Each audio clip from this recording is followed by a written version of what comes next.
Let's move on to damn lie number 3. I think this is a very interesting one.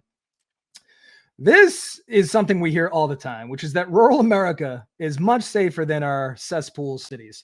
I want to pull a couple quotes from the book. You say, crime continues to be portrayed and is an almost exclusively urban phenomenon. When crime rates spiked during the COVID-19 pandemic in 2020, it led to a wave of media coverage that, in both mainstream and conservative media, focused on cities such as San Francisco and Chicago, both supposed to be bastions of liberal values and nightmares of crime.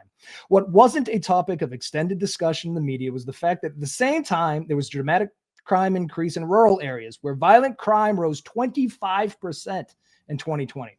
According to the CDC, the homicide rate in Oklahoma at the time was 9 per 100,000 people, while in California, it was 6.1, and in New York, it was 4.7.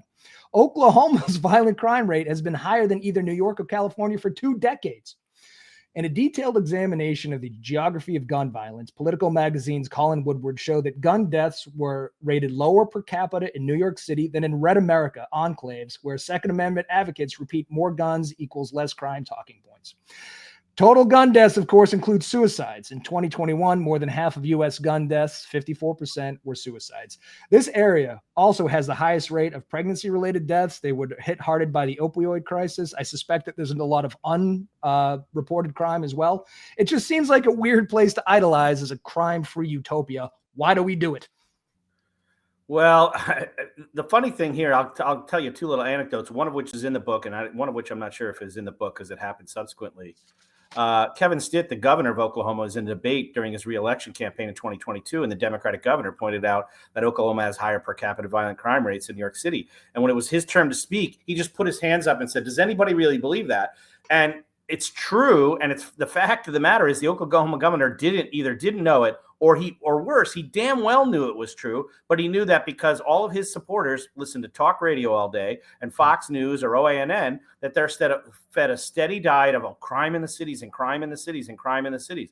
You know, if you look at the statistics, it's unbelievable. For the last 30 years, Americans are asked, has the crime rate gone up or down? And for 30 years, they say it's gone up. Now, if that was true, that means our crime rates would be steadily going up. But in fact, crime rates in the cities have been going down more or less for 30 years since the peak in the early 1990s.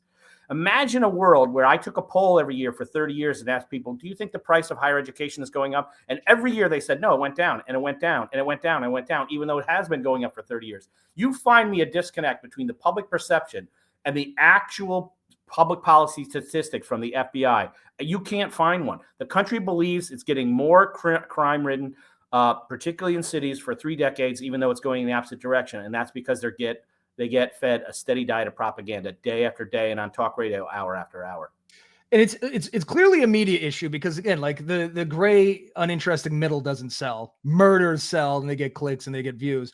But the fact, okay, I'll almost forgive the media, but politicians talk about cities in a way that they would never talk about rural America. And you bring this up too. And it's sort of batshit crazy the way you can just tee off on cities and still hold this reverence for the middle, which is clearly, I don't know, if not worse, equal. No, Republican politicians have open season to attack cities all the time and the minorities who live there. But if Democrats dared say look at the reaction to our book for criticizing rural America, right? It was called liberal cope and an unfair treatment and all this other stuff and all the death threats, right? You're not allowed to point out that 25% increase in crime rates in 2020 when Donald Trump was still president. Now, you might say that's a COVID effect, but still, right? Nobody can talk about that. You cannot criticize rural America, but Republicans can do it all the time.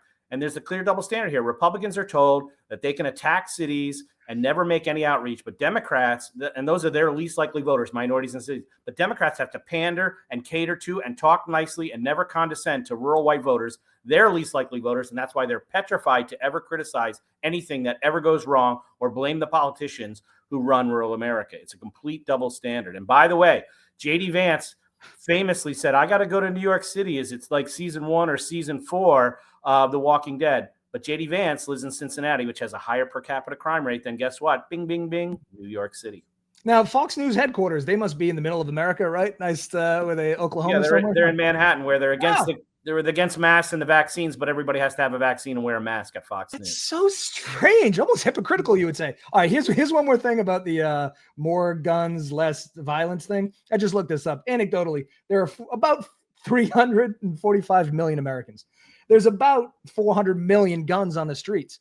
By that statistic, those numbers, wouldn't you think would be unbelievably safe? There's more than one gun per man, woman, and child here. But somehow, I don't know, we're getting shot an awful lot.